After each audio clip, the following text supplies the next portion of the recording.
From Boca Raton, Florida, Rabbis Ephraim Goldberg, Philip Moskowitz, and Josh Brody are taking you behind the Bima. The BRS rabbis schmooze about contemporary issues and talk to special guests who give a behind-the-scenes look at how they got to where they are and what keeps them going. Welcome to Behind the Bima. Good evening, Wednesday at 9 p.m. I am Rabbi Ephraim Goldberg, joined by my dear friend and colleague, not Rabbi Joshua Brody. He's on break celebrating a big simcha. Mazel tov to the Brody family on Avigal's engagement. Zach, incredible news. Stepping in this week as a special guest host is none other than our fact checker, my brother-in-law, the great Binyamin, a.k.a. Ben Michelle. You'll understand that later. Binyamin, thanks for joining and taking us 9 p.m. I'm supposed to say, okay, behind the, should I say it as Brody, Rabbi Brody, or should I say it as my intro voice? Okay, behind the Bima. Behind the Bima. It's great to be together. Or should I say it as Jeremy Schaap imitating Rabbi Brody? Any of the above would work, but Binyamin, it's actually, before we thank our sponsors and get into it, this is really interesting because the original idea for a podcast years ago was that you and I, brothers-in-law, dear friends, share a lot of interests and have a lot of heated, great, passionate conversation and debate, that we would start a show together. And that never came to fruition. A lot of life got in the way, and Corona launched Behind the Bima and ended up doing it with the rabbis as we were separated. So this is sort of interesting that we're back to the original idea, you and I together. Yeah, I don't remember it as I don't remember it being the idea that it was supposed to be the two of us as equals. It was more, this is going to be your podcast with me kind of helping trigger some questions or get you to speak. Yeah, that would just be the foil. Yeah, no, I want to be clear. That was not, that was never the idea. By the way, last time I co-hosted was, I think, over the summer, and we spoke about the Oxford comma and two spaces after a period. You should know I got a lot of feedback. It's amazing, the reach of the show, and everybody agreed with me. Of course, the feedback you got. And I got all the feedback of the people who agreed with me. But let's take a moment to thank our generous sponsors. Keeping it in the family this week happen to be my Machatanim, Jill and Bruce Minsky, Machatanim and dear friends. We happen to share a granddaughter. In memory of, they sponsored this episode in memory, Binyamin, of our grandparents-in-law. Let's see if people can follow this. Our in-laws' parents, Aaron and Esther Goldsmith and Yisrael Nassan Achai Esther Brookstein, really in tribute to our in-laws to honor their parents, which is a very beautiful thing. We're grateful to the Minskys. We love the Minskys. We can't wait to celebrate Pesach with the Minskys, and we're very excited to be together. Also, this episode is sponsored again by The Real Panama Tours, therealpanamatours.com. If you're going to Panama and you want to be able to see the country and taste the countless kosher restaurants and enjoy and see Panama, you got to check out therealpanamatours.com. Binyamin, our special guest host. What does being a guest host on this episode mean to you? It is not random or chance that this is the episode you are guest hosting. That's not random. We happen to have a guest that you're very excited about. Why is that? I think it's above there. Well, as a child of the mid to late 1980s, born in 1982, and raised as a very early Mets fan. There are pictures of me in Mets gear and videos of me. My 4-year-old birthday party was a Mets theme party, and I turned 4 in 1986, and so the 1986 Mets in particular, and the Mets that I grew up with, again, I was 4, so I don't really remember 86, but certainly growing up, the biggest presence in my life outside my parents was, and maybe my grandparents, but maybe not, was Darryl. No, God forbid. But listen, as a kid who loved sports, especially loved baseball, especially loved the Mets, Darryl Strawberry, Keith Hernandez, Doc Gooden, these were childhood heroes. And the idea that you invited me to participate in a conversation with Darryl Strawberry was pretty exciting, until you brilliantly trolled me. We could talk about that also, because that was good. No? Thankfully, the picture, I keep getting wrong. The picture up there, for those watching, you can see he's wearing an old school early 80s Mets jersey. We can discuss what year, but I think nobody else cares. But the original flyer for the episode was I think Darryl just in a sweater. But there was a fake flyer. I don't know if you're trying to access it now, but there was a fake flyer that you had made up just to share with me. Like, here's our guest next week. It was Darryl Strawberry in a Yankees jersey. Yep. And you knew that I would take the bait and say, this is ridiculous. So you had the flyer made up just to troll me. And you was all worth it. full marks for that because I bought it. I bought it so I shouldn't. In retrospect, I was too easy. It was such an obvious bait. It was too easy, but it was fun. And Darryl Strawberry, listen, we'll have him on momentarily, and we'll speak to him. But he has turned his life around, not only because he went from the Mets to the Yankees, but he turned his life around from substance use and challenges to being a person who's got his life together more than just in baseball, and is an inspiration in that sense, tackling some demons and also standing with the Jewish community and standing up for Israel. And that is really worth listening to what he has to say, and excited to be able to bring him on momentarily. Binyamin, Pesach is coming. What does that mean for you? Is that true? It's coming? I guess today's Wednesday. Oh, wow. All right. So it's a week from tonight. Yes. No, it means a lot to me. I love Pesach. Pesach has always been for us a family affair. So we're going to go up to New York to visit with my family, then Shani's family, our mutual family. So we sing a lot of family every Yom Tov. And it's something that struck me. I guess it's obvious, but only struck me after I got married, which is that it's the holiday that is really, for a lot of people, the most personal one. Rosh Hashanah, okay, there's different tunes that a chazan uses, but ultimately Rosh Hashanah for most Ashkenazi Jews is by and large the same. Okay, more yeshivish, less yeshivish, but by and large it's the same. Okay, you might have different fruits the second night or different foods the first. Okay, Sukkot, yes, you can make a Sukkah differently. Ultimately, it's the same holiday. Pesach, the Seder, is such a personal thing, and the minhagim are the tunes, the minhagim, the jokes. It's such a people get so embedded. I don't think I'm speaking just for myself here, that people get so embedded in it that the first year you go to a Seder that's not your own, right, it's like, whoa, what are these people doing? Right. Yeah, the tunes and how you do the makos and what are the fun things and what are the divrei Torah and what does it look like, and the expectations of it all is very personalized, and it embeds deep memories in people, and it's really powerful. And we have to keep insisting on it. You know, a theme I've written, spoken about in the past is how commercialized we've made even Judaism. By now you go, and I'm not mocking or judging people who need to take advantage of the ease of being able to buy pre-wrapped 10 pieces of bread to put out, or people who purchase salt water in the store. But I have vivid memories as a child of the assignments of preparing those things and putting them out. I have vivid memories of the chopping bowl and the chopping thing that was used to make the charosas growing up. You know, vivid memories people have about grinding maror, setting a table, taking out and growing up, you know, where I grew up in the New York area from the basement. We don't have basements in Florida, but schlepping up the Pesach boxes and bringing down Muhammad's boxes, cleaning, you know, all of those things which people complain about, but they embed the memory and the emotional connection with the yontif, and they're what make it unique and distinct, you know? So people should persevere.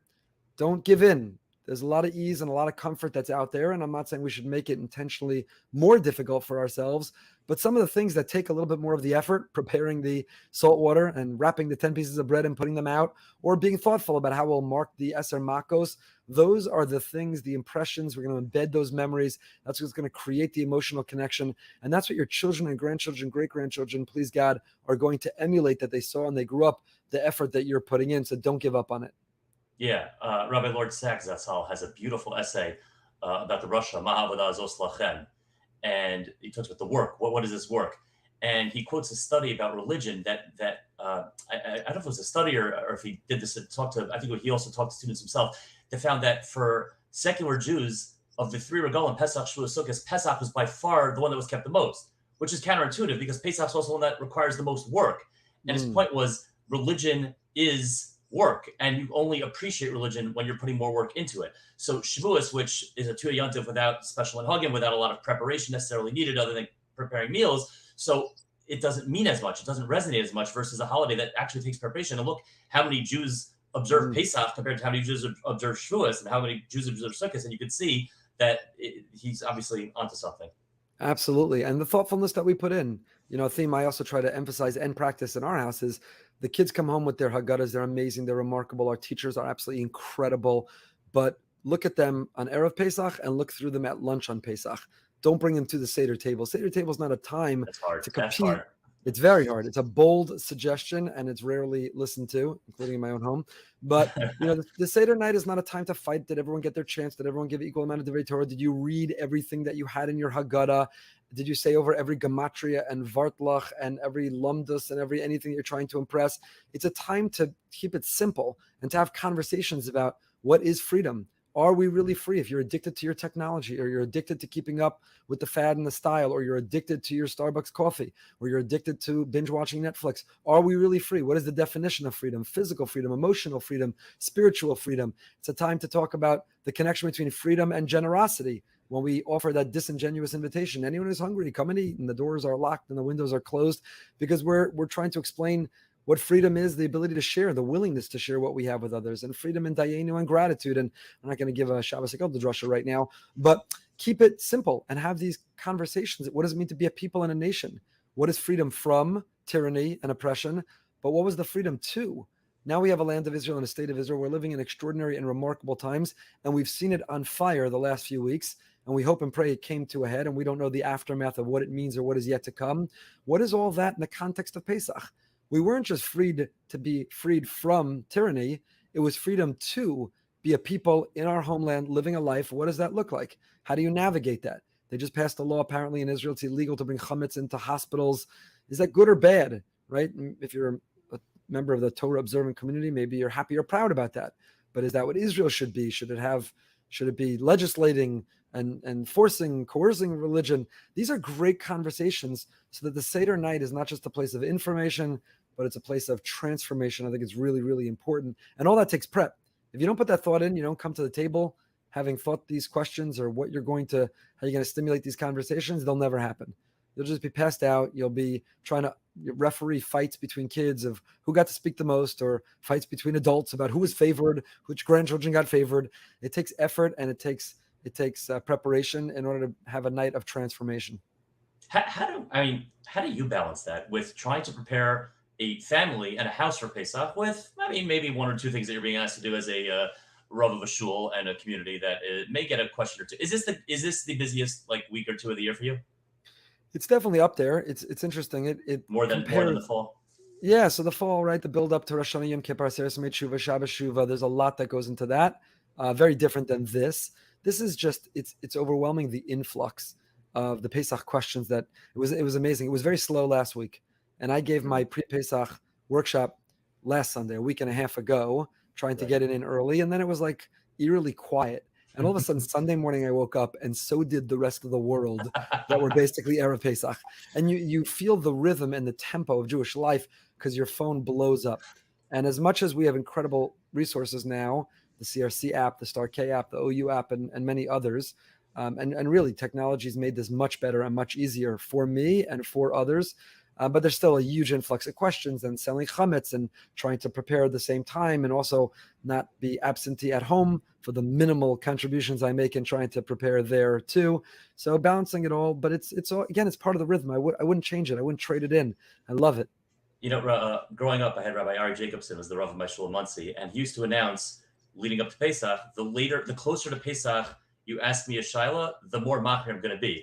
And it sounded like a joke because it's funny, right. But he also meant it seriously. He's like, koach tehetera adif, that if you want me to find a reason that it's going to be mutter, if it's a complicated question, I'm trying to find a reason that something that appears usher should be mutter. That takes time. If you ask me that 3 weeks before Pesach, maybe I'll have time. If you ask me the day before Pesach, what else can I say except err on the safe side? No question about it. Right, like the person who texted me, I'm not saying their name, and there's nothing humiliating about this question, but only this year when they went through their spices that they have for Pesach did they realize the spices they used last year were not in fact kosher for Pesach.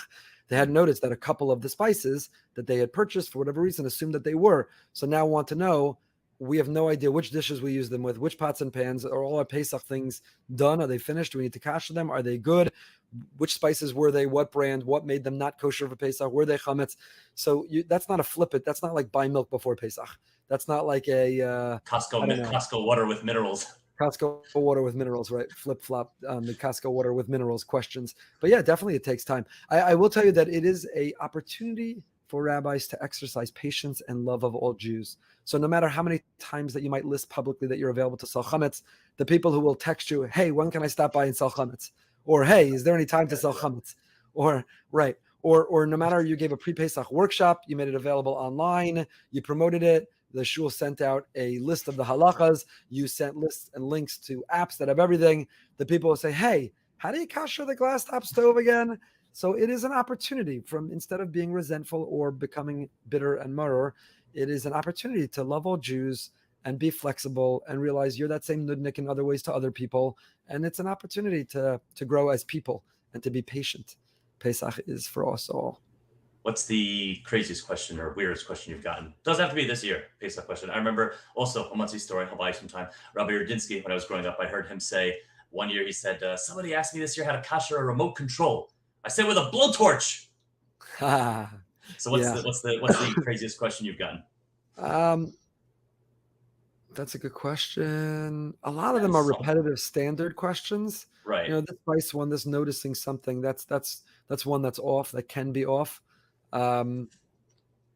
That does come up also, and each one is a different answer, but people who used an ingredient could be a main or secondary ingredient in spice where they realized only afterwards, and then its impact and the domino effect of different utensils it would put in, and did it undo everything that was done in that kitchen, and so on and so forth. But for the most part, there are a lot of redundant, same, as much as we think our house is unique, we all have the nudnik husband who put something in the sink, even though we were in the 24 hours of not using it so we could kasher it on time. And did that restart the clock or not restart the clock?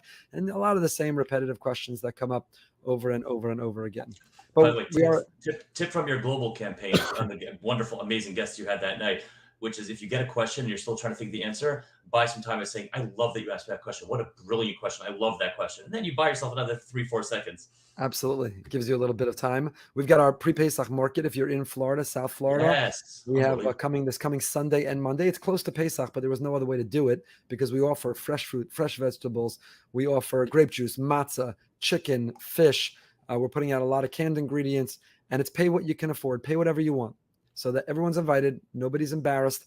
There's a box. Take what you want, and on your way out, pay. You could pay the actual value. You could pay what you can afford. We don't want Pesach to be prohibitively expensive for anyone.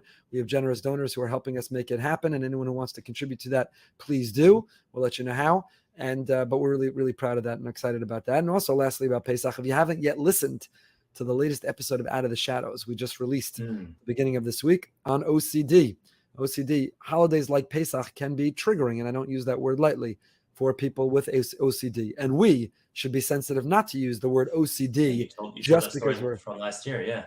Yeah. Just because we're Pesach cleaning does not make us OCD. People with OCD really have OCD. And Out of the Shadows is great conversation with real people who are navigating. They share their experiences, their story, and their tips. Speak to an expert about it. And if you haven't listened, you can find it online, Out of the Shadows. You can find it in any podcast player, and we're really excited. But we are excited to bring on Darryl Strawberry Binyamin, or Ben, as I will refer to you in front of him. That's actually funny because I also remember the last time I co-hosted, we spent some time discussing the evolution of Binny and Binyamin, and now you're about to, when people are going to see this interview, you just call me Ben. We're going backwards. Why don't you take us in? Take us into that interview by giving us a little bio and introduction to the great New York Yankee and Met, Darryl Strawberry. Anybody who grew up in New York in a certain period of time, like we did, does not need an introduction to Darryl Strawberry. But for those who don't know, he was an outfielder, a lefty with one of the purest swings you'll ever see, a power hitter, and just a tremendous player. Rookie of the year in '83, robbed of MVP in 1988. He should have been not Kirk Gibson. And the centerpiece of the lineup that won the World Series for the Mets in 1986. They parted ways with him. He went to the Dodgers, a cup of coffee with the Giants, and then won some World Series with the Yankees. George Steinbrenner had a fascination with the 86 Mets. He loved grabbing former 86 Mets, Gooden, Strawberry. They had played Sid Fernandez. He loved getting 86 Mets, but he won World Series with them. And he was, I don't think a key player on the team, but a contributing player on that team. And famously, as much as he is famous for his on-field accomplishments, real struggle with drugs, with alcohol, with off-field issues that really plagued him throughout his career. And we talked to him about that. He was very open about them. And we had some interesting conversations with him about what that was like and the challenges that he faced and how he would counsel young players that to avoid them nowadays. But again, thankfully, he's really cleaned up his life and is, like you said earlier, an inspiration to a lot of people. And like I said, I have to send my childhood self a memo about this conversation. Like, yeah, you just had a whole long conversation with Darryl Strawberry, like the Darryl Strawberry. You remember how many home runs he hit in '86? I don't remember. I don't think he ever hit 40. I think he hit in the mid 30s in '86. I think he hit 38, 39 in '88. The year he should have won MVP, and his teammate Kevin What was his batting average that year? I don't remember his batting average, but he is. It's sad because you're about to, you could dunk on me with all the Yankees, but he is one of the 3 or 4 greatest Mets of all time. But again, that goes to he was great, but yeah, in a sense, there was unfortunately his off-field issues kind of ruined what he could have been, and I think you were glimpses in the '80s of what looked like it was going to be a Hall of Fame career start to finish that didn't materialize. He provided a lot of great moments and great memories, but I'm excited for you because this week is opening day, which means the Mets will be out of contention fairly soon. At least you have this to hold on to. So without any further ado, hold on. The Mets won 100 games last year. Yeah, we're excited to welcome the great baseball player, Darryl Strawberry. What a privilege, how exciting it is to go behind the Bima with the great Mr. Darryl Strawberry, great New York Met, also a great New York Yankee. Mr. Strawberry, thank you for agreeing to go behind the Bima together. Well, I appreciate it. Thank you guys for having me on. It's great to be with you, and I'm looking forward to having a great conversation. We have so much we want to talk to you about. We're two big baseball fans, actually two brothers-in-law, and we're rivals. We're both from the New York area. I'm a diehard lifelong Yankee fan. He's a diehard lifelong Met fan.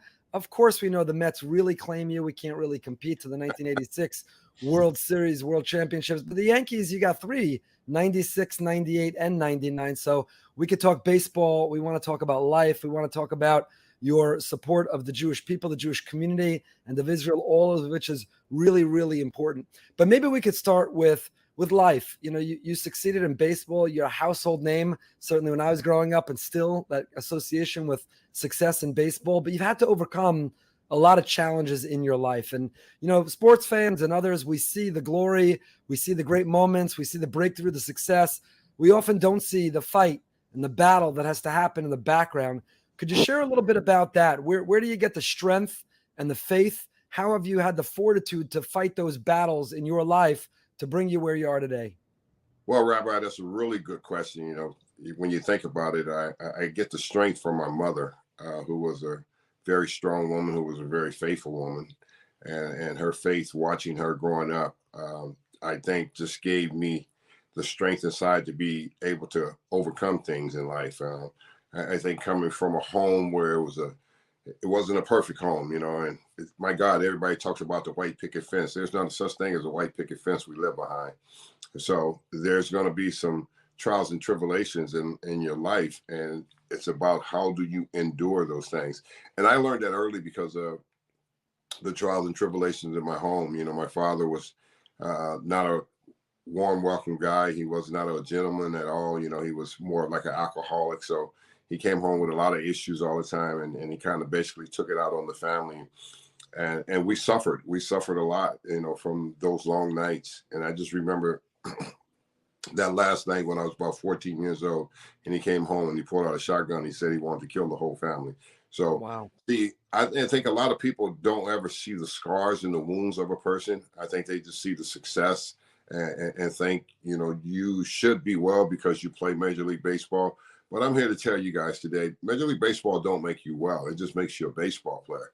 It means you get to play at the highest level, and you get to show your talent, and you get to be able to achieve all these great things. And I always talk about the fact that it was my pain of who I was that led me to my greatness. And then could you spell that out? How did you, at witnessing that and experiencing what you did from your father, a lot of people could have gone a lot of different direction. You channeled it into success, into breakthrough. How did you do that? Well, because when you think about it and you hear the words of your father when he tells you you're never going to amount to anything, and as a kid, either you believe that or you don't believe that. And I think I didn't believe that. And I think I wanted to prove him wrong that I would turn out to be somebody. And I think that's what my pain was really all about. It led me to my pain kind of drove me into playing sports. And once I got into sports, I always told myself I was going to be the best because my father didn't believe in me. So I had to learn how to believe in myself. And that was very challenging. But I think what happened was I had a lot of coaches in my life who came along in my life that played a role in my life as a father figure. And each coach kind of like put something inside of me to make me believe in myself. You know, coaches are great. You know, you spend a lot of times with coaches more than you do even at home with your family and everything, because when you play sports, you have a coach for basketball, you have a coach for football, you have a coach for baseball. So I had all these different coaches speaking into my life and encouraging me that I could. So I started hearing that part of it that I could, but still also at the same time, I was still, I was still very affected, inside of myself from what had happened to me. It doesn't take away, putting on the uniform to play sports doesn't take away the brokenness and the pain. That's a real reality that I had to experience.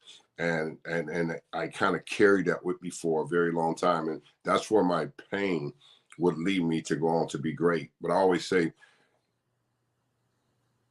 the other part of me, the destructive behavior is there too. That part does not go away until you get healed on the inside. So for a very long time, I wasn't healed on the inside. I mean, I was excelling at playing baseball and achieving all these great things and high five, hitting home runs and winning trophies and rookie of the year and all these other things, all-star games. All these things were great.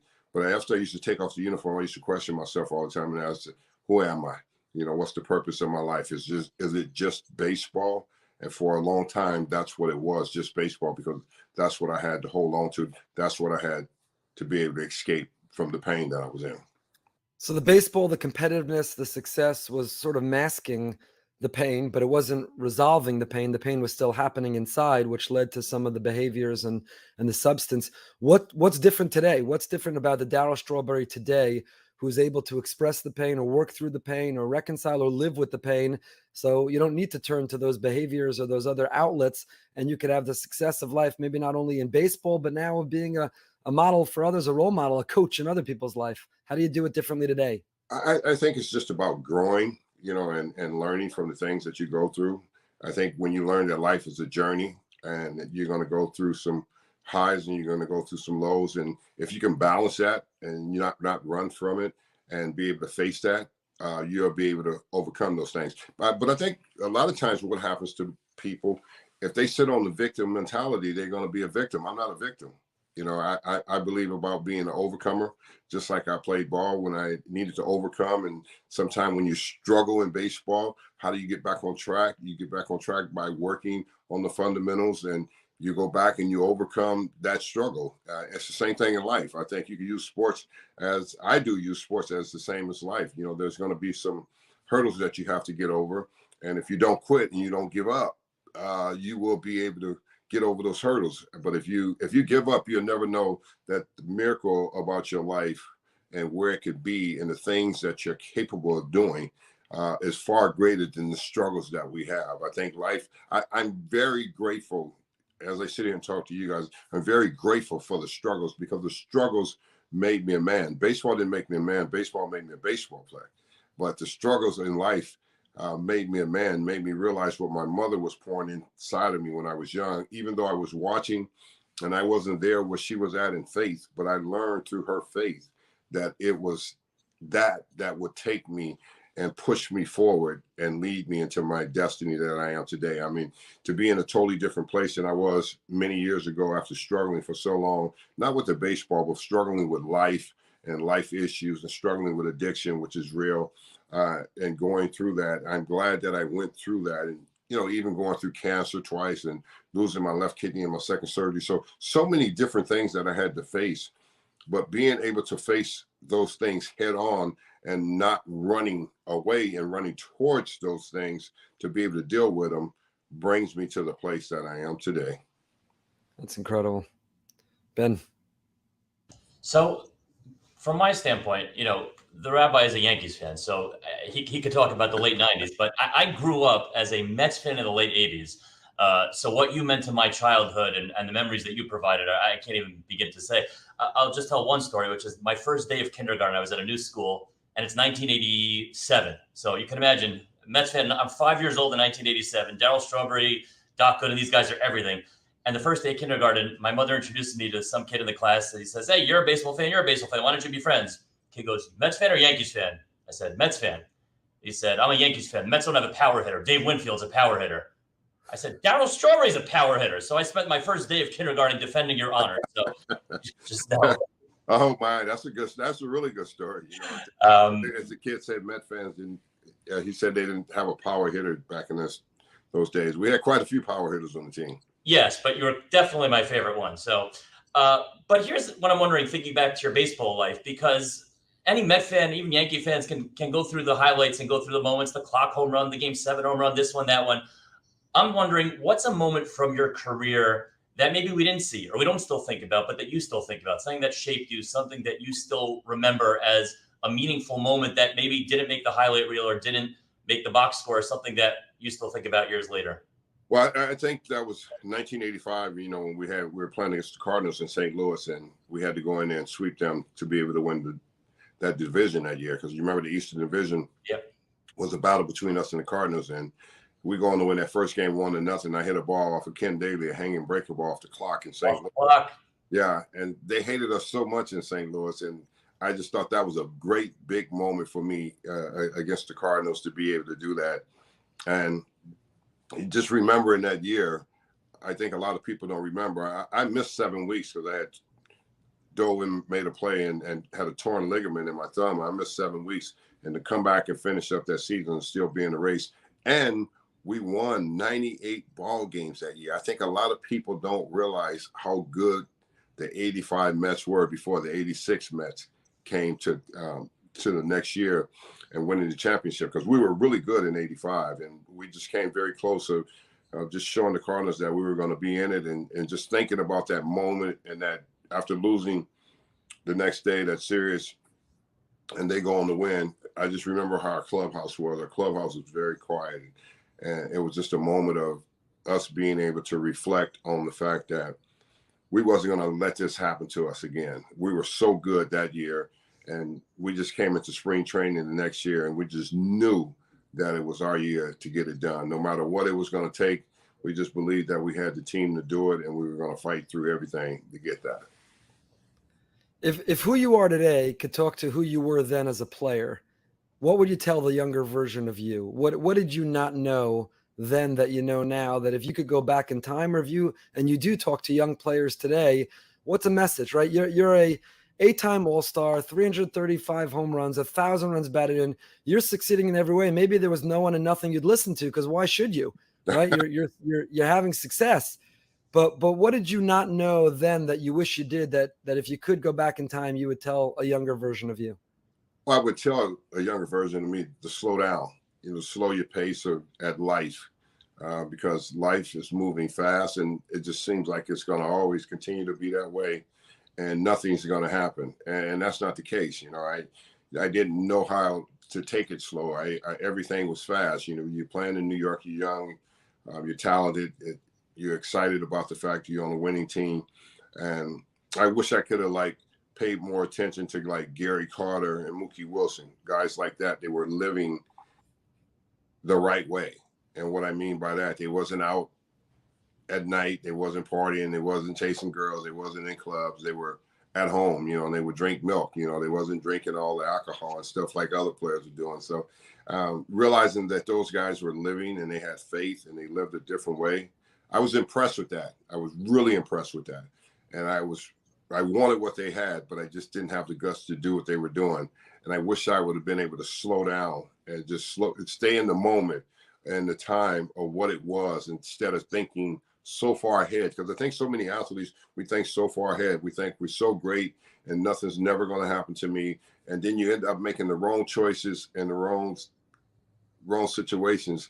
And you can pick your sins all day long, but you can't pick your consequences. And I think a lot of times we don't think consequences are coming, and they are. And it's a real reality when they do come, and you're going to have to be able to face them, and you're going to have to deal with them. So if I can look back and look at that younger Darryl Strawberry, I'll say, look, kid, you got a lot of talent, but you need to slow down.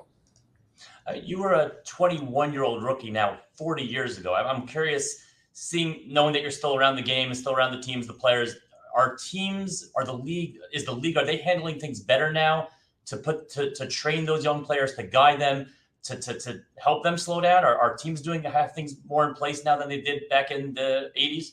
Yeah, I think they do have more things in place now. I think they're more careful about the players and the notoriety and what's out there. I think the players are more careful about it too, because you guys got to remember one thing is that we didn't have internet, we didn't have social media, we wasn't on outlets like this where we can see each other.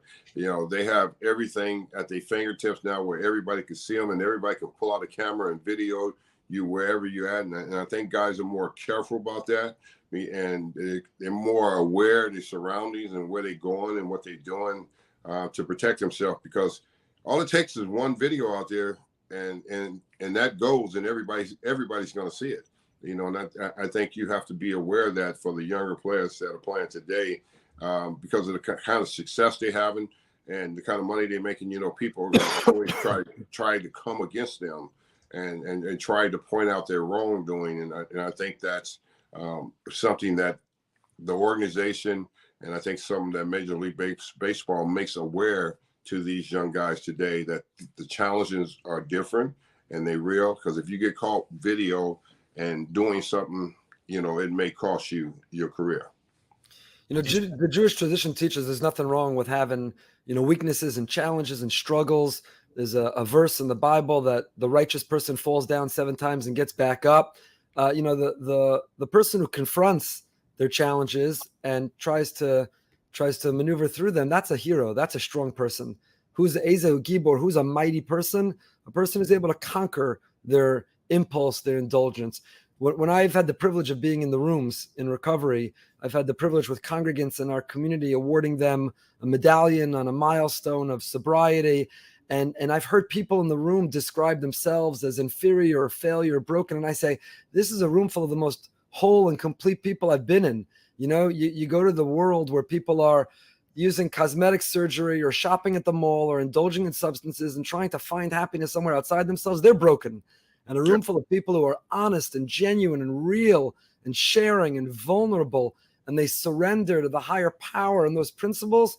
That's the most religious, righteous room that I've been in. I draw such strength from the people in our community who are, I really think, heroically, courageously going through recovery. What's been your experience? What are the lessons you've drawn from those rooms and the role model that you are for others today? Does faith play a big role when you look back? Do you credit the higher power, God, with your success in baseball and surrender to him today to be able to navigate life the way you do today, so different than you did when you were younger? Yeah, that's a great point there. And you said it all about, the rooms of people in recovery and what we have to experience in life. And we have to experience life on life terms. And we have to realize that, I'm not a mistake. I just make a bunch of mistakes. And, life is what it is, but I have to learn to suit up and show up, and I have to become responsible. I think that's the word that we need to say that most of us do. When we're out there and when we're in the midst of addiction and drinking, we don't be responsible. We don't care about the responsibilities, but there's a lot of responsibilities that come in our lives that we need to take care of. And I think it's important for all of us to understand that. And what we do is we fight. We learn to live on life terms. We learn to live a different way. We don't look at other people and say, well, look at them, because for the grace of God, there go I. We all been there, so we understand that. So we understand the meaning of being strong and having strength inside, not only for ourselves, but for somebody else. Because I do know one thing, that this part of it works. If we do recover, which we do recover, and you can go on to help somebody else. Because at the end of the day, it's all really, truly all about helping somebody else, through your own valleys and through your own troubles, or what you want, whatever you want to call them, to go back and say, somebody else that's coming in that needs the help, and it's always a need. And I think when you understand that, you have a great deal of respect, for those people that understand that, because they have been through a lot of things and they have seen a lot of things. Now you have gotten over on the other side. It doesn't make me any better than anybody else. I tell people all the time, I'm not better than anybody else because of my faith and who I am and everything. I think it's just, I made a better decision for myself. And I think everybody has that opportunity to be able to make a better decision for themselves, because life is real, and life is not all about where it's going to smell good all the way to the end. I can tell you that's not going to happen for none of us. We're all going to have to face some type of adversities and stuff. And how do we deal with that? Do we cave into it, or do we stand up to it? And I've been one of those particular persons that's always believed in standing up, because I know I wasn't a bad person. I just had a serious illness, I think, that most people didn't recognize. But I think we recognize today what the epidemic is in this country, with so many young people that are losing their life and not here to have a conversation like we are, Rabbi. We're here to have a conversation about real life, and because I'm an overcomer and I didn't sit in the victim mentality. And I think about all those young people that are dying today because they don't have the opportunity to live, and the message of hope is real. I call it hope, faith, and love. Either way you want to call it. I call it faith, hope, and love. I'll put it in. You got to have faith, and you bring hope to other people, and you love other people in this life. Do you get recognized when you're in the rooms? Do people know who you are? And is that a distraction to the work that you're trying to do? Or does that position you to be even more helpful? Because if the great Darryl Strawberry could be here, then everybody can.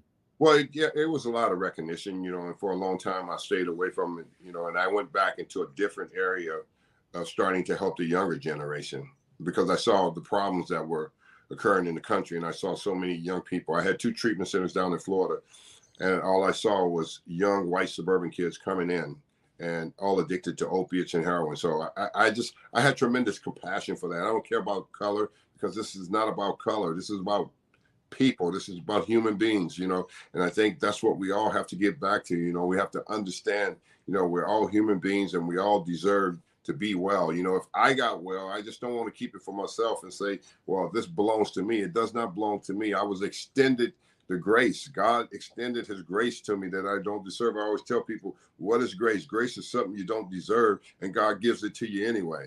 And when you understand that, then you understand how to go back and help others and make sure that they have the opportunity that you have. I mean, I'm not in bondage, I'm free. I live a totally different life. I live a life of joy, peace, and happiness. So what do you do with your joy, peace, and happiness? You go back and you help somebody else. Amazing. Were you concerned about your son going into sports? Because obviously the sports world presented you unbelievable opportunities, but also serious challenges and temptations. And now, like you said, it's a different world. It's a more challenging world with internet and social media. Did you have some reservations about your son going into basketball? I did. Both of my boys played basketball and went to college D1, and I was happy about that. And my daughters, they went to college and played volleyball. I was happy about that, but I was still always concerned about the fact that drinking is a part of young age, and it's out there, and young people think, well, nothing's ever going to happen to them, just like I was. So I always made sure they understood the fact that this can happen to you. It doesn't matter who you are, how strong you are. It's real, and you can end up in the same place I ended up, in the midst of addiction, alcoholism, and it will take control of your life. And I made sure that I explained that to my children because I wanted them to be aware of what I had been through in life, and they could easily go down that road. So my hope for them was that they never went down that road, and a lot of them never did. Have we had some struggles with our kids and with some type of addiction before? Yes, we have, but we love them through that process and encourage them that, we've been through it and you can get through it too. It's a hard road when you get on that road. It's not an easy road to get off. I think a lot of people don't understand, especially when you're young.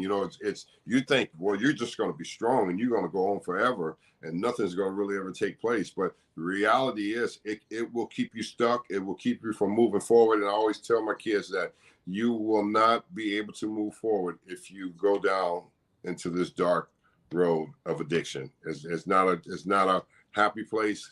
It's not an easy place to get out of. So I try to encourage them just as well as I try to encourage others. We'll get back to baseball, but I want to move over to the relationship that you have with the Jewish community, with the Jewish people. Where did that begin? Is that something that goes back far? Did you have connection with any Jewish kids when you were growing up in your neighborhood through baseball? Is it something which is more recent? You've been vocal and outspoken, and the Jewish people are facing this big rise of anti-Semitism. A lot of people saying really hateful things and discriminating against the Jewish people. And we need friends. We need allies. We need to stand together. Historically, the Black community, the Jewish community always walked arm in arm, stood together. And we need to go back there. And we're so grateful. I want to express our public appreciation for your standing with the Jewish community. Where did that begin? Where does that come from? Well, that just comes from the history of all my friends. You got to remember, I played in New York most of my career. So all my friends that are my friends today are all Jewish. And they all live in New York. And I've been friends for over 30, 35 years, almost 40 years now. And the relationships I have there are real. They are people who have been in my life through my good times and my hard times, and they have never turned their back on me. Most people in our society today, if you have trouble, they look down at you. My Jewish friends never look down at me. That's why I am who I am with them. That's why I speak loudly about them, because a lot of people speak on hatred because they don't know the Jewish people. They don't know the culture of the people. They never been around them. They just go by what they read or somebody else has said. So I try to make a point of educating people about the Jewish people, because they don't know about Israel and they don't understand it's the Holy Land. They don't understand that they are the chosen people that will never go back. You know, I am an evangelical, so we know that, and we understand that through our studies, our biblical studies about, you know, the land and the Jewish culture, and know that God has made them the chosen people, and they will be only the chosen people, and there no other race will. And I think everybody think they should be, but they don't understand the principles. It's already been written, it's already been said, and it is done, and that's just the way it is. So, you know, I had a chance to go to Israel in 2018, a place that I've always read about, you know, and always thought about, and reading all about it, and understanding and going there and seeing it for myself is just a great thing. People ask me, well, what was your favorite thing about being in Israel? I says, well, Shabbat. You know, everything stopped, you know, on that Friday, you know, and I thought that was I was really impressed with that, because of the fact I said, now what if in the United States can have a day like that too, every day, yes, a Shabbat, and stop and reflect. Now, we don't reflect enough here. You know, we're so busy and on time for this, time for that. But, you know, to be able to be in Israel and see that with my own eyes, I was really impressed with that, where the streets were empty and it was just a different feel. And then you go back later, and then there's all the people again. And I was, like I said, I really enjoyed that. I really enjoyed the Holy Land and being there and being a part of that. That's fantastic. Ben. So I'm listening to it, and it's obviously you're in a much healthier place and a much healthier person than you were when you're playing. But part of me wonders, do they go hand in hand? Meaning, could you have been as successful and as great a player as you were if you weren't feeling completely fearless, invincible, I'm on top of the world? If it's a weird question, but I'm wondering if you were in the place that you are now, emotionally, mentally, as you were when you were in your prime as a player, do you think you still would have had the same kind of career? I don't think I would be the same person that I am today. I think everything happens for a reason, and I think everybody has to go on their own journey in life, and for certain reasons. And I think I went on my own journey like I did for those reasons, and to be the man that I am today. I think if I'd have played baseball and had more success and got in the Hall of Fame, I wouldn't be the person that I am today. You know, I just truly believe that, because baseball and, you know, status and stuff, you know, will keep you from your destiny. I just believe that in life. I know a lot of other players would think different. You know, they would think their goal is to achieve all this. I think God allowed me to achieve everything that I needed to achieve as a baseball player, and to move into the next phase of my life and become who I have become. Because I don't think that part would have ever took place. I would have still been hanging on to,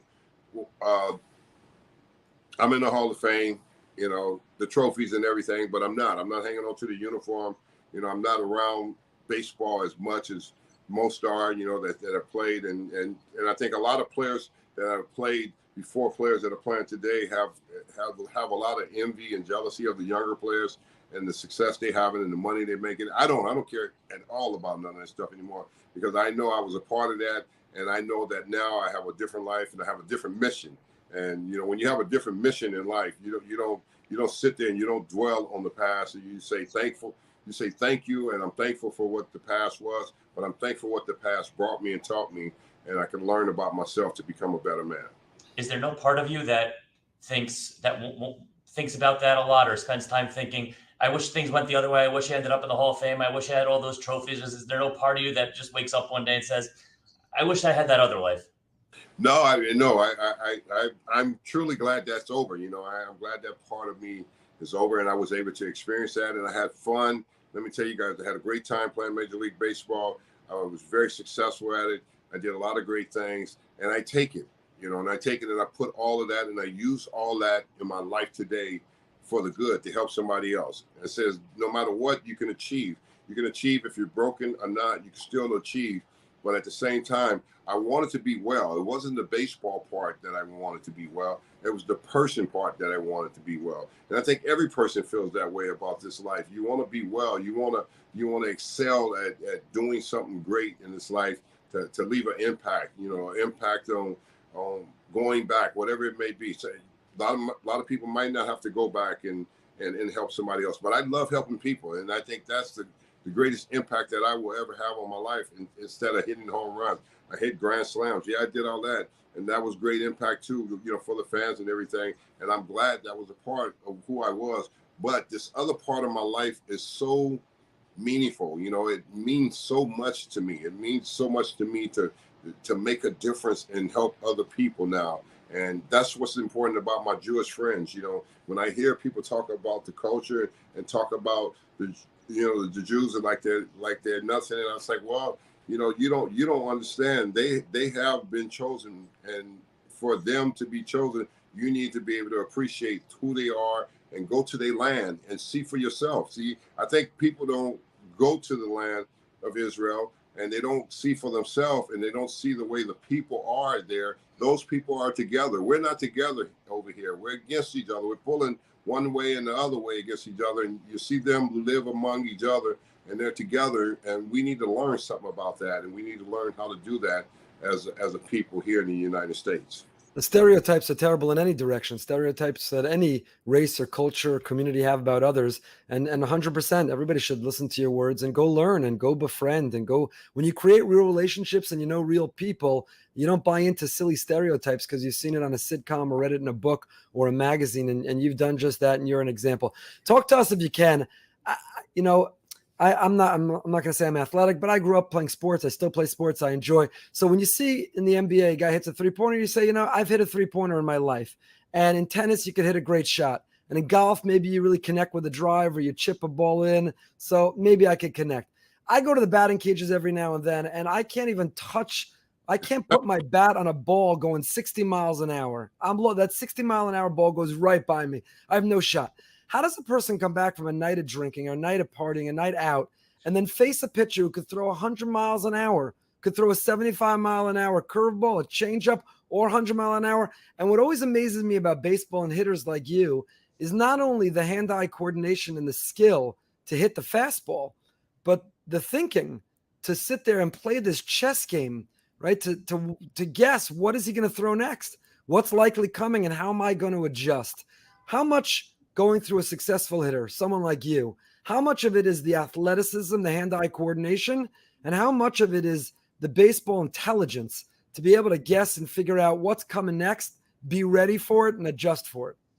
Well, I think the most important thing is the eyes being able to see, and I think that's the most important thing. Everybody says eye, hand. You can have great hands, but if your eyes don't see the ball, then you're not going to hit it. And that was the biggest focus I always had. And I think the most important part of the game for yourself is knowing who you are. I know who I am as a player. I didn't go up there to think about things. I went up there knowing that I'm going to hit the baseball. And if you don't know that, then you're not going to hit it, because the baseball is the most difficult thing to be able to hit. And like you said, you're going into the cage and you're thinking, can I hit it? You have to know that you can hit it. That's the key right there, is being able to know it, keeping your eyes on it. Your hands are follow. That'll take place. But if you know that in your heart that you can't hit it, then you will hit it. But if you don't know that in your heart, you will never hit it. You'll be like, I wish I could hit it. But as a player, I always knew that before I even got in the box. I can win the ball game in the on deck circle because I watch the ball game and I wait till I get in the box for my time. And once I got in that box, all I knew for myself was I knew how to win this ball game, because I knew one thing: I'm gonna get two good pitches. If I foul one of them off, the next one I'm gonna hit. So that was my thought process. I wasn't thinking any other way. I wasn't thinking how great the pitcher was. Yeah, I had some battles with different guys, and the toughest pitcher I had to face, who I feared the most, was Nolan Ryan when I first came in the league. But eventually I got over that, and I knew I had some battles with him that I won some battles because I knew I could, and he won some battles because he knew he could. And that's just the way players think. Great players, I think we don't think about what the other person is thinking. I think about what I'm doing, and I think that's what made me the kind of player to play at the highest level, because I knew if I got in the box in the situation and I needed to hit a home run, I didn't try to hit a home run, but I needed to hit one. All I knew for that fact was I just need to hit the ball hard, and everything else would take care of itself. And that's what I used to do. I used to hit the ball hard to make everything take care of itself. Confidence. Yeah, I think Darryl's setting me up for this because he wants me to mention that in the '86 National League Championship Series against Houston, he had a game-tying home run against Nolan Ryan in Game 5. Yes, I did. I mean, like I said, I had some battles against Nolan Ryan, and he got me on many times. I'm surprised you didn't say a lefty, because I was still young, so I don't remember. I wasn't versed in lefty versus lefty, lefty versus righty. But I've heard the story of my father watching your at bat against Ken Daly in '85, saying, "Lefties, this guy, lefties is going to be a big problem for this guy, lefties." And then suddenly the ball's hitting off the clock. Well, lefties wasn't really my problems. Once I learned that and mastered how to hit them, I think I started studying them, and Hernandez was teaching me things about left-hand pitching, and I started realizing them and baiting them into like challenging me inside. And once they made the mistake, they could forget about it. I remember one year I hit 15 home runs against lefties, and I hit most of them the opposite field, a lot of times, because I started to learn to hit the ball out of the way and use the whole field. So I never had a fear for lefties. I mean, I think early I did have trouble with them, but I had to make adjustments. Everybody has to make adjustments. And it's just like in life too. You have to make adjustments in life. You have to make adjustments in playing sports. If you don't make those adjustments, you're not going to get to the next level. And I think, like I said before, great players always get to the next level because they know what they can do and what they need to do. Are the young players that you're around more interested in asking your advice about baseball, or asking you about your life experiences and how you dealt with some challenges? The young players don't really talk about that. I mean, I hung out at spring training with them, and of course, they asked a few questions about how was it getting to the next level? How did you guys get to the next level of winning? I said, well, we lost in '85 against the Cardinals. We won 98 ball games, and we lost the division. We came back that next year, and we just realized in spring training that nobody was going to beat us anymore, and nobody was going to beat up on us. We were going to take advantage of every team talent we have. You have to know the talent that you have in your clubhouse, and you have to have a chemistry to play to win. It doesn't matter because you have a good team on paper, but if you don't have the chemistry and you don't believe in the talent together on your team, you're not going to win. You can win a lot of games, but you're not going to win those big games, because big games come when the playoffs come from knowing during the regular season how good we were, how many adversities we had to go through, how many challenges we went through when we were down. We always knew we can come back. That's what '86 was all about. We were down in games during the regular season. We always came back and won them. We got down in the playoffs. We realized that we can come back and win. We got down in the World Series. We realized that we can come back and win. If you can't realize that you can come back and win, and you can't beat their best pitchers, because in the playoffs, I realized one thing, and I think a lot of young players don't understand. You can have a great season all you want, but when you get into the playoffs, you're going to face the number 1, number 2, and maybe the number 3 starter. You're not going to be facing 4 and 5. You're not going to be facing slop coming out of the bullpen. You're going to face the best, and you're going to have to learn how to beat the best. You played with the Dodgers and Giants, but you won with the Yankees and the Mets.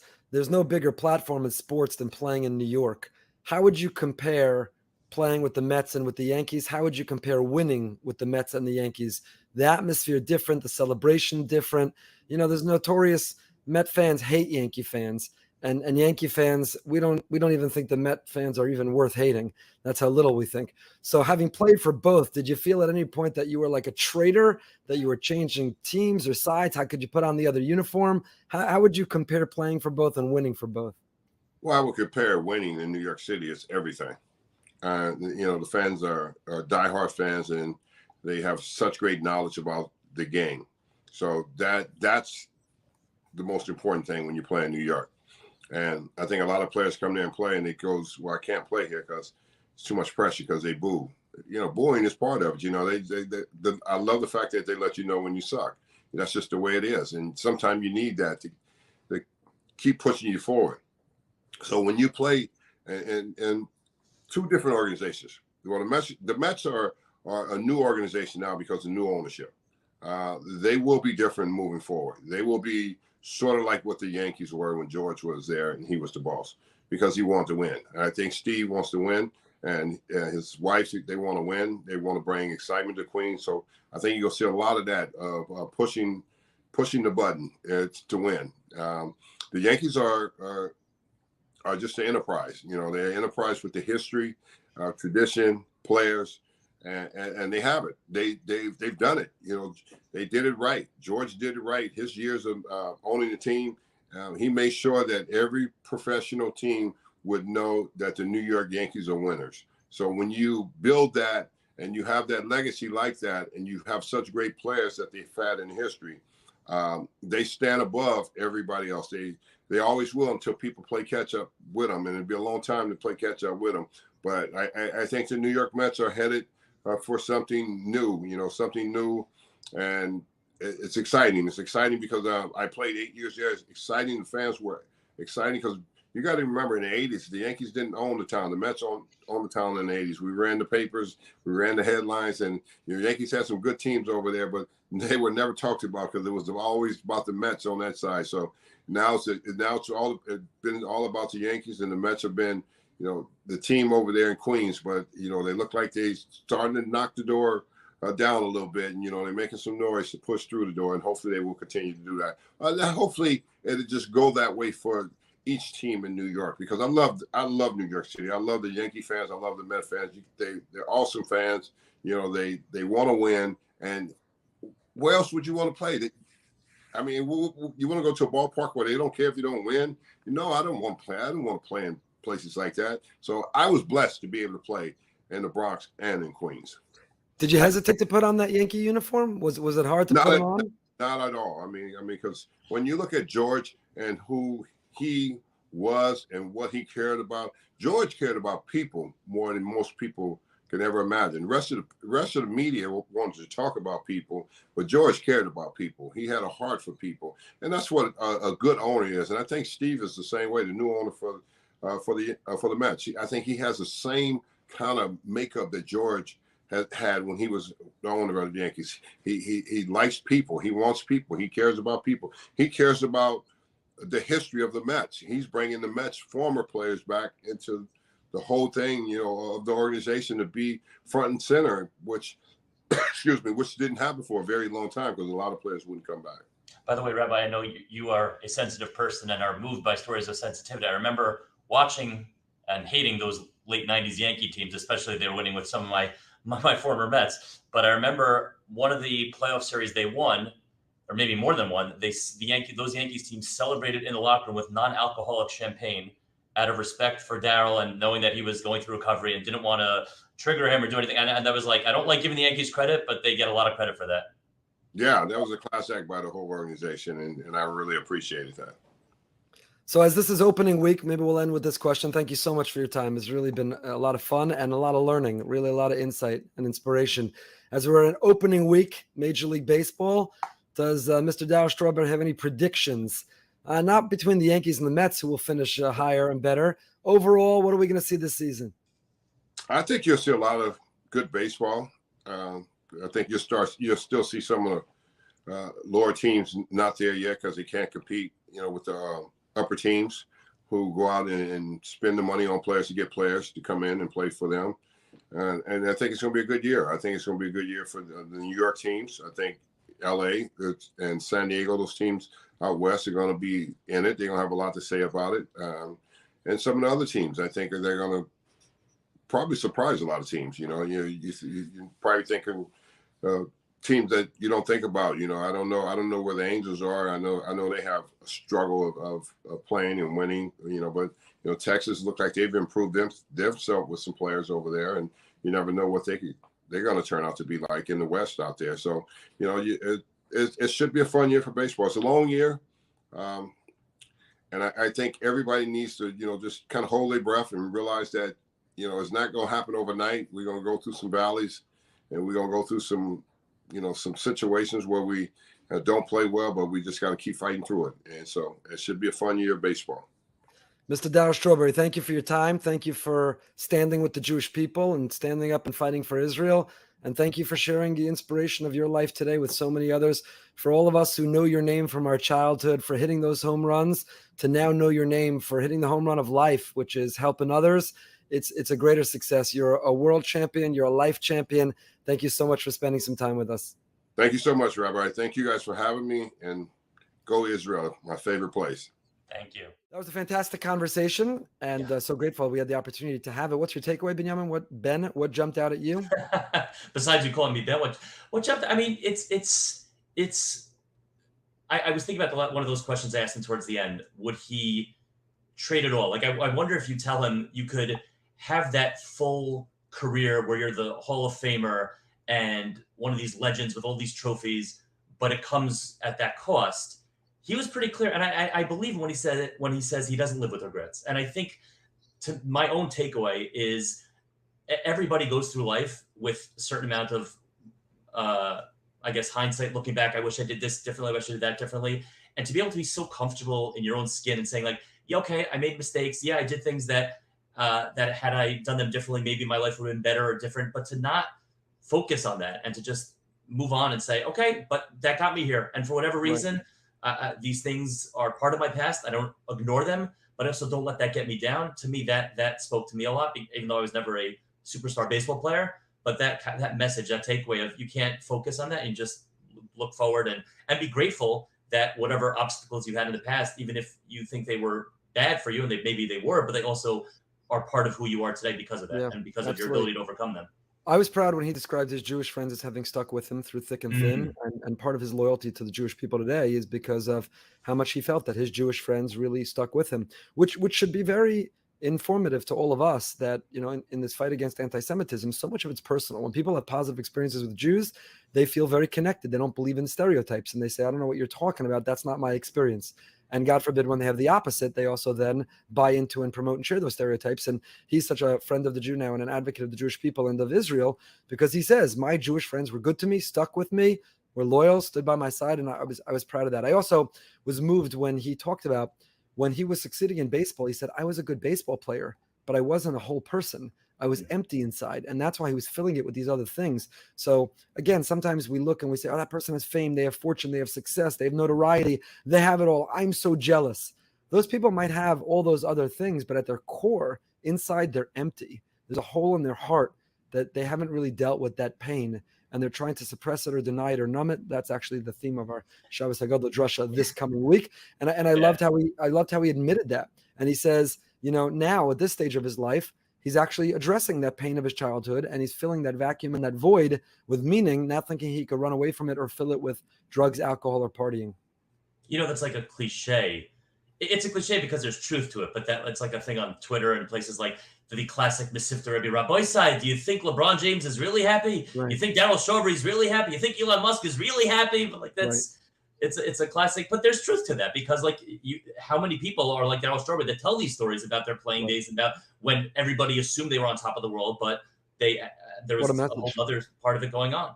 Yeah. So Shabbos Hagadol, that's this week too, right? That is this week. That's coming up very soon, which is why we're going to wrap it up soon. Yeah. So actually, I'm actually curious about this. Walk us through what it's like preparing a Shabbos Hagadol. I've been here now, thank God, 10 years. And I think I've seen a little bit of an evolution where I think, I could be totally wrong on this, but I think like over the last few years, 5, 6, maybe 7 years, it's been more of like almost existential type of questions and issues and real like deep-seated hashkafic issues. I remember the first year I was here, Shabbos Shuvi spoke about Shabbos. It was amazing Shabbos Shuva Drasha. And Shabbos is a critical topic, and you still talk about Shabbos turning Friday to Shabbos. But I feel like over time, it's gotten each year, twice a year, Shabbos Shuvah, Shabbos Gadol, there are these like really complicated, complex issues, which I look forward to so much hearing them because they're life-changing each time. So walk us through like what it's like preparing something like that. Do you think the topic first, the sources first? How do you get there? Because I'm sure I'm not the only one who's wondering. I'll briefly walk you through that. That evolution is real, and it comes from several places. One is I have the great privilege and pleasure and blessing and challenge of speaking to an enormously diverse audience. So sitting there at Shabbos Shuvah or Shabbos Gadol Drasha are people who can learn me under the table, huge Talmidei Chachamim, who I am a no one and nothing compared to, and novices who may have driven. In fact, on Shabbos Shuvah, I will tell you that afterwards, two people who are not observant, who I know live in Palm Beach, I've worked with professionally, came over to say thank you. And I was like, what? You were here? I didn't know that. And they said, yeah, during Corona, we discovered and listened online. And when we saw you weren't doing it online, we came. And we could talk about the halachic basis of that or not. Would you say Shevet Achim Gam Yachad? Yeah. So there's an enormous diversity. Baruch Hashem, we have a large segment of the community who come. It's a real communal learning opportunity. But how do you pick a topic that can resonate and land for everyone? So the classic Shabbos Gadol Shabbos Shuvah drasha, which is lumdus and halacha, and at the end, you shtup in a little musar, a little message that wouldn't work. And I'll be honest, I'm not sure it works for me. Right? These are two major communal sort of State of the Union gathering meta issue. What do we want to tackle? What do we want to think about? How do we want to change? And of course, incorporate almost all Torah sources and lumdus and halacha, but contributing towards a bigger theme, developing a bigger idea. The hardest part is coming up with a topic. And the topic is just what resonates, what I'm thinking about, what I'm working on. So it's for me, it's extreme ownership and responsibility, or it's Seder and organization, or it's, in this case, pain, living with pain, maror. I wasn't sure where to go and what to speak about. Definitely, I'm not addressing why bad things happen to good people. I don't feel adequate now or ever, and it's not the time to talk about and deal with it. But certainly that's not the topic. But the notion of maror, and everybody asks us, why is there maror? It's a night of celebration. Okay, and if maror is only in the history, it's out of order. Why Pesach Matzah maror? It should be maror Pesach Matzah, maror Matzah Pesach. Maror is clearly out of order. So what's the role of maror? And I'm going to develop the idea, and just a little spoiler alert, but I'd like to, and we're going to trace the halacha, horseradish, lettuce, which one's preferable, what measure, where these customs come from, how do they evolve and develop. We'll get through halacha, we'll get through a little lumdus. What do you do if you find maror delicious? What do you do if you find maror delicious? Reb Chaim and people. We've got some lumdus. So you start with an idea. I know I want to speak about pain and maror. Yeah. So it's an interesting thing about Torah, and it's an interesting thing about life. Your insights come from your real life experience and where you are and what you're thinking about right then. So I was thinking maror at the table, and I kept Pesach a few years, so I have a lot of ideas about maror I've heard from others, and we'll mention them. But where I want to come to, I'd never thought about before this year, which is you look around at so many mental health challenges, you look around at so much addiction, right? Relevant to tonight's guest as well. And in the addiction world, they'll tell you that people who are suppressing pain, people who are numbing themselves to pain, people who are trying to escape and avoid pain end up turning to addiction and often end up living and creating mental health challenges. And there is a merit to the ability to lean in and experience and embrace pain. And that's where I'm going to come, is the role of maror is the tyranny of comfort. When everything has to be comfortable, that's tyranny. And when you say, I'm free to experience pain, the freedom that life isn't perfect and things are painful, and I'm free to not escape or avoid or suppress or numb myself, but I'm experiencing pain right now. And that's a huge part of our tradition too. Right? There's Avelis, to a certain extent, is that tradition. It doesn't say, well, everything's from Hashem and it's good and just accept it. No, sit and cry and grieve and mourn and comfort, because lean into that pain. And that's, I think, a role of maror. And we'll talk about, therefore, the role of pain and how do we navigate pain and how do we not become consumed by that pain. It can't inform everything about our lives, because if we're overwhelmed by pain, then you can't function. So I'm not there yet. So it's only Wednesday night, but we'll get there hopefully in time. Yeah, I'm assuming, since you've been a pulpit rabbi over 20 years, you've talked about the people who suffer that rare condition where they can't even experience physical pain and how dangerous that is, even though it sounds amazing. Wow, no pain, but how the health benefits and the health necessity of pain. Yeah, absolutely. There's a neuropathy where you can't feel pain and things are dangerous. You could be bleeding internally. You could have a huge cut, injury to your leg. Hand on a stove. Yeah, you don't even know it. So pain is an indicator that something's wrong. and it's a healthy response. It's not a welcome or wanted response, but it's a healthy response. Absolutely. Okay, looking forward to hearing it. Yeah, and I'm really down to only preparing source books for these major talks. When I was a young rabbi, it was all about cutting and pasting. Back when I was a young rabbi, it was literally cutting and pasting. Today with technology, it's much easier to prepare that. But I'm down, and the reason I do it is not to blow anyone away or press or everyone. I know it's funny that the public perception of me versus you know me very well, I think, offline, who I really am. People think I post these source sheets because I'm competing or trying to.